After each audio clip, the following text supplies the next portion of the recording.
Welcome to my review of this ultra bright rechargeable headlamp. It's a Dland LED one and it's one of the best I've seen so far. Here's what you get in the kit. You get the torch, you get the charge lead and the charger plug. The red and green LEDs are both alight when it's charging and just the red one when it's charged. There's another view of the light so you can see it a bit better, and this one shows you the beam control. It just pulls in and out to make the beam focused or wider. That's a very good system which I hadn't seen before. Here we are, here's the box and the instructions. There's some quite useful information on the instructions. I'm struggling a bit with them there, but that's my old fingers. There's nothing wrong with their piece of paper. It's a perfectly regular piece of paper, and those are the 18650 lithium ion batteries. They're very good batteries, they are. That's the charger plug which has got the two LEDs on it. That's the torch. Let's have a look at the leads you get.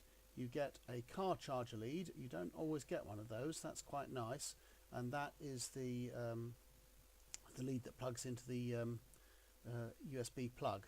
And here is the torch itself. A good quality sturdy body. I'm just turning the lens there. I hadn't realized at the point in time that you just pull it in and out. It really is very, very easy. This is the battery compartment at this end. It's a bit fiddly to open, but that's partly because it is water resistant, and partly of course because they don't want the thing to come undone accidentally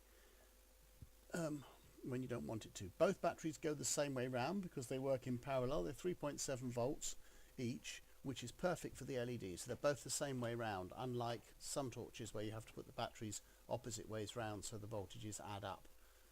So there we are, just putting the back on and sealing it down so that it's waterproof. When we say waterproof, it means you can use it in the rain and so on. It doesn't mean you can use it for diving. And there you just saw the torch being used in some of its modes. The flashing mode, to be honest, I wouldn't use that if I was anywhere where people were going to see me, unless I was trying to attract attention for help. Because if you're wearing it and it's flashing like that when you're cycling or walking, you are really going to put off other road users, which could put you at considerable danger.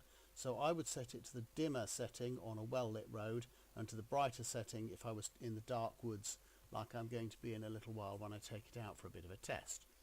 And here we are, I'm just plugging in the plug. You can see the green lights come on, and when I put the lead in and plug it into the torch, the red light will come on as well. The red light will, I believe, go off when the torch is completely fully charged. I had actually charged these batteries earlier in my battery charger, but they were obviously still a little bit hungry for a bit more charge. I don't know how long it's going to take to fill them up.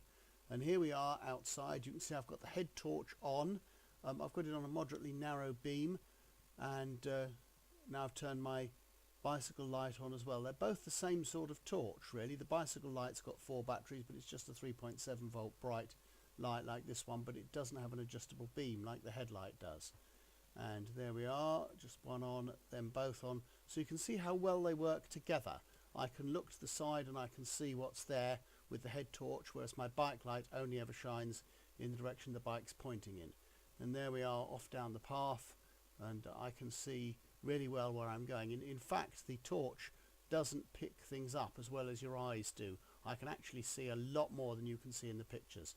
And here we are out in the woods. That's a narrow path. I've just turned the bike round, ready to start off home, and off we go. And with these two torches on, I didn't really have any worries about cycling through this narrow path with overhanging branches. I could see everything that came up and easily avoid it, just as I could have done if it had been daylight. There we are. And now the last thing I've done is I took a photograph with the flash on my camera phone and with the light on. And in the next shot you'll see the effect of taking the photograph with just the flash from the camera. So really these are very, very good lights, because the flashes on a modern camera phone are pretty good and the light really makes a difference.